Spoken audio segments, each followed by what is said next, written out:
Good afternoon, Talking After Dark family. It's good to see you guys again. Let's title this video, He's Still Out There and She's Still Out There. I guess you wonder where, right? Your first question will probably be, where can you find him or her at, that your search will be over and that this dating process would just be easy for you and just take out all of the weight, all of the pain, all of the struggles of trying to find the right person, the right girl, the right guy, and move on with life and live happily ever after. Sounds crazy, right? But it's a fact. He is out there. It's also a fact that she's out there. But the reason why you can't find him is because you closed the door. You close yourself off to the possibilities. I know you've been hurt. I know you have. I know you've been through some trifling, some trying situations. You have met some representatives that you didn't even know existed. And when you thought that all of the representatives were gone and were over with and that you had met the right him or the right her, and you just knew that, man, God was just smiling on you and just blessing you because the relationship that you were in or the thing that you were doing at the moment was just perfect. Peaches and cream, absolutely. Sugar and strawberries. And all of a sudden, one day, you see something different, something totally different. And what you saw, it didn't appeal to you at all. As a matter of fact, you didn't like it. You didn't like what you saw. You didn't like what it was becoming. You didn't like what you were beginning to see, and it kind of made you feel some kind of way, to the point that what once was is no more. And the sobering truth of the matter is that you find yourself back in the place where you thought you had left and that you will not return again, because you had found that right him or her and things were just going to be such a blessing. So listen, I know those things have happened, and you know what?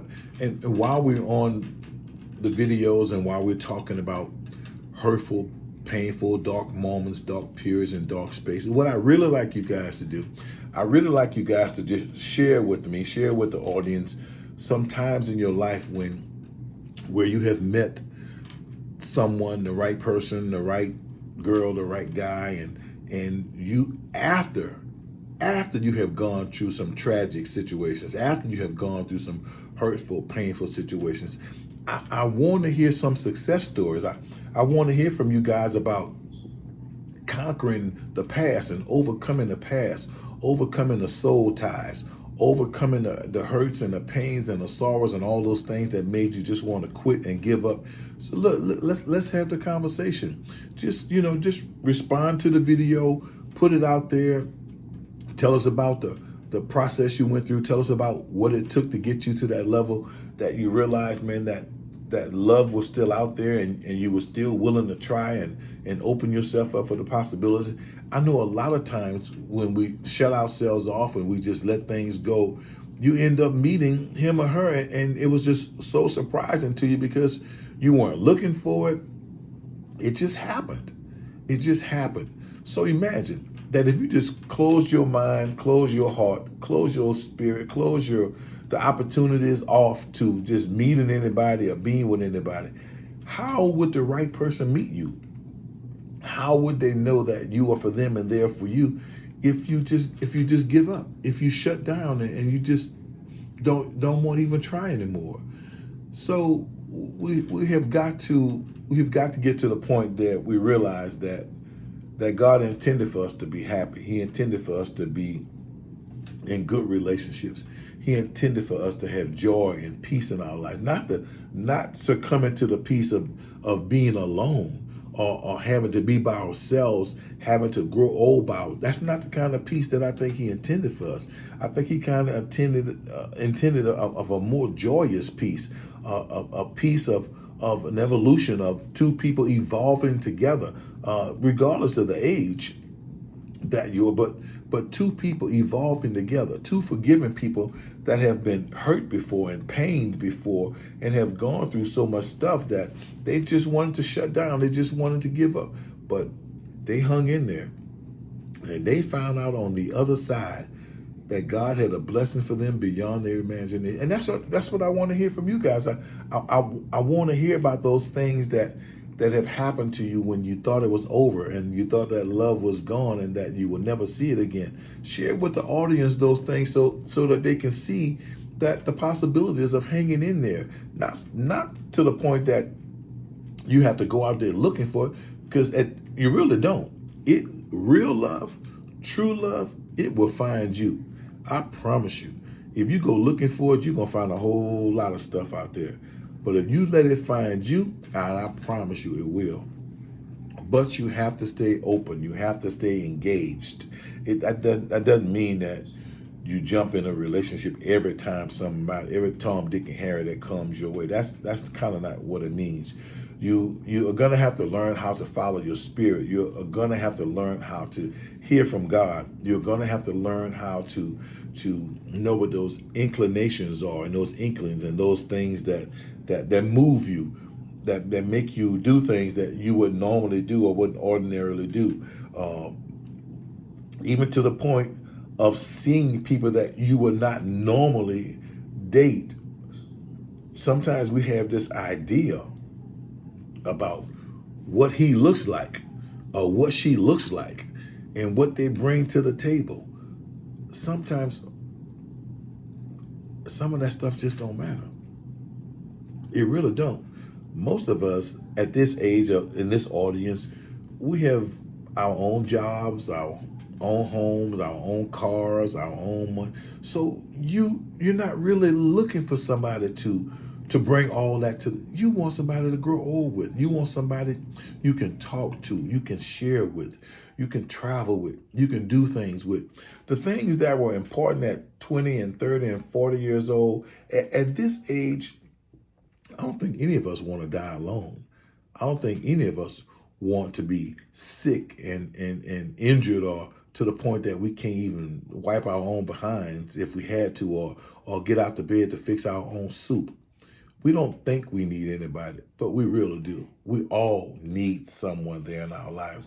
And even though we have kids and children, it's not their responsibility to wait on us like that when we can have somebody else in our lives to help us with that. Most of our kids are grown now and they have their own lives and they're trying to get it right. They're trying to keep it together. So in some instances, it's kind of too much for us to put on them and expect them to do what someone in a significant other can do in our lives. And I know it's hard, and I know you've been through some things and some things and those things have you thinking the way that you're thinking and feeling the way you're feeling. But I bet if we talked about it, I bet if we opened up and shared with others about what that looks like and what that feels like, and even those hurtful things, even those situations that you've been in where you've tried when you said you weren't going to try anymore and you gave up, or when you tried and still, all of those things, let's open up the door. Let's reach out and just share with others so other people will know that what they're dealing with, what they're going through is nothing new, that we've all been there. And if you haven't been there, chances are you either in that situation now or you going towards that situation.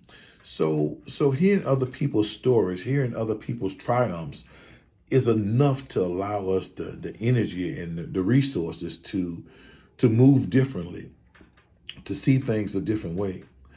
But at the end of the day, I just don't want us to ever get to a place where we give up. See, because when somebody hurts you and you give up and you say, I'm not doing this anymore.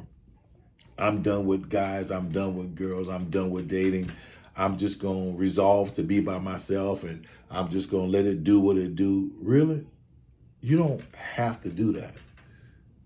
For a while, for a moment, for a period of time, you may have to do that. You may have to toe the line and do what you got to do and do what you got to do, whatever that is. But don't shut yourself off from the possibility that somebody could or can come along to fill that void. Somebody, if there's somebody out there for everybody, and you are single, you're not with anybody, that means somebody's still out there, right? I mean, I'm just saying. Just think about it. If there's somebody for everybody, and you, me, we have nobody, there's somebody out there for us. But how do we find them if we shut ourselves off and if we shut down?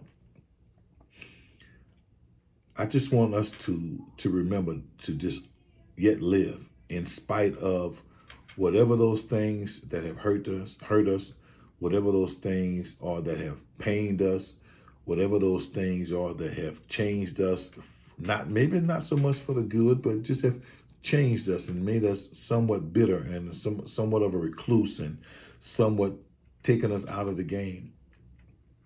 So this analogy may sound a little crazy, but look at it like this.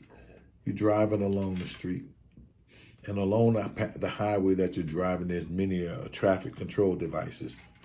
And those traffic devices, they're red, yellow, and green. And of course, you know red means stop, yellow means caution, and green means go. Right. So along your path you're traveling, and the entire distance that you're traveling, all of the lights are green. They're all green. Now keep in mind that the lights are synchronized. So if the lights are synchronized and you're traveling in a direction where there are multiple traffic devices, but they're all green, it means that you are driving at a pace, you are proceeding forward at a course that allows the lights to stay green because you are in alignment with the chronological, whatever that word is.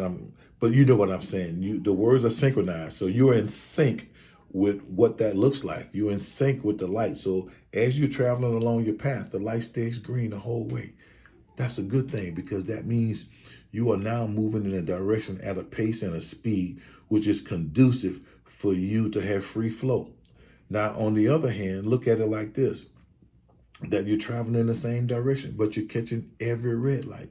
So I call the red lights your busters, your misrepresentations and all those people and things in your life that cause you to digress and cause you to get out of the game. So you go from one light to one light, or one person to the next person, or one light to the next, or one person to the next. And every time you move forward, you get stopped. You stopped. But remember, that light too is also synchronized. And just because you got stopped, don't mean that's the end game. That's where you're gonna stay. That's where you're supposed to be. Because in a period of time, that light will turn green again. So guess what? You got stopped. There was a bump in the road. But the light will turn green. Life will change for you. Things will change. And consider that the green light. So you move forward. And when you see some things you don't like or some things that don't line up, there goes the yellow light. That's the caution. That's that conversation piece. That's when you pull over and you have a conversation with this person about the cautions that are there that you are thinking about or fearful of. All right, I just call that the traffic light mentality. And if we look at people like that, or situations like that, or relationships, red light, yellow light, green light, and the significance of what that means, I know it sounds corny. It sounds corny to me too, but it's just something that came to my mind that kind of made me think about moving forward, and then moving forward about those control devices. And that's the same way we have to control ourselves. We have to control ourselves in such a way that we have to move sometime in cautiously, and sometimes we can move freely and safely, and sometimes we just have to stop. But for a moment, but for a period of time. But the light will change green again. It will allow you to move forward. If you just sit tight, hold your spot, hold your space, and wait until it turns green again. I hope that makes sense to you about not shutting down, about moving forward, and not allowing those devices or those people or places or things to cause you to separate yourself from the joy and the peace that God truly wants you to have. He really does.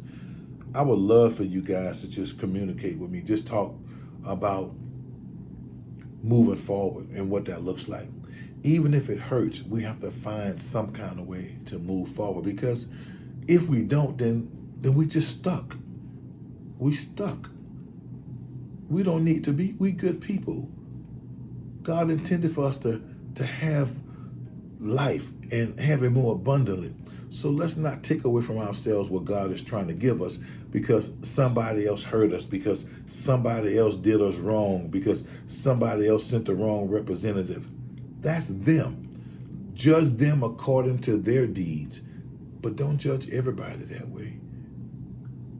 The right person is out there. The right him, the right her, they're out there. We just got to stay in the game. We have to stay engaged. It doesn't mean we go from relationship to relationship to relationship, but there will come a time when the light will turn green. It will allow you to move forward. It will allow you to see life and live in a different way. You deserve that. You deserve to be happy. I know I hear women say all the time, and they wish they didn't have to cut the grass. They wish they didn't have to get the car fixed. They wish they didn't have to pump the gas in the car. But they don't mind being single. They don't mind being by themselves. But there's still things that they don't want to do. I hear brothers all the time. Man, I don't need a woman, man. I've been there, done that. I don't want to do that again. But what they do, they still out there trying to be with a woman, right? Whether they're trying to just be with her for a minute, for a moment, or whatever it is, they still need that woman for something. So my point is, we all need each other. Yes, we do. More than we think we do. So let's not cheat ourselves and rob ourselves of what's really out there for us. Because I firmly believe that God loves us enough that he does not want us to be alone. That he does not want us to be by ourselves. He does not want us to get out of the game. He does not want us to accept the fact that we're supposed to be by ourselves and we're supposed to have to do. I don't think that's what he intended. I could be wrong, but I would love to hear from you. I would love to hear your responses about moving forward and about having been hurt and having been pained and wronged and cheated on and lied to, all those things. I want our audience to be able to hear and respond to, so we have some idea of what that feels like to other people, and we know we're not in this game by ourselves, and we know at some point we got to move on, and that we can find happiness at the end of the rainbow. There are opportunities out there that will bring us to a happier place. Please, ma'am, please, sir, don't give up on yourself, because God will never give up on you. And what he intended for you then, he intends for you now. Even through the trials and the errors and the tribulations that you've been through some previous and past relationships, don't let that stop you. Don't let that take you off your platform. Stay in the game. Hang in there. What God has for you, it is for you. But you can only get it if you stay engaged. Remember, guys, let me hear from you. Share, like, subscribe, and please comment. Thank you so much. Enjoy your evening.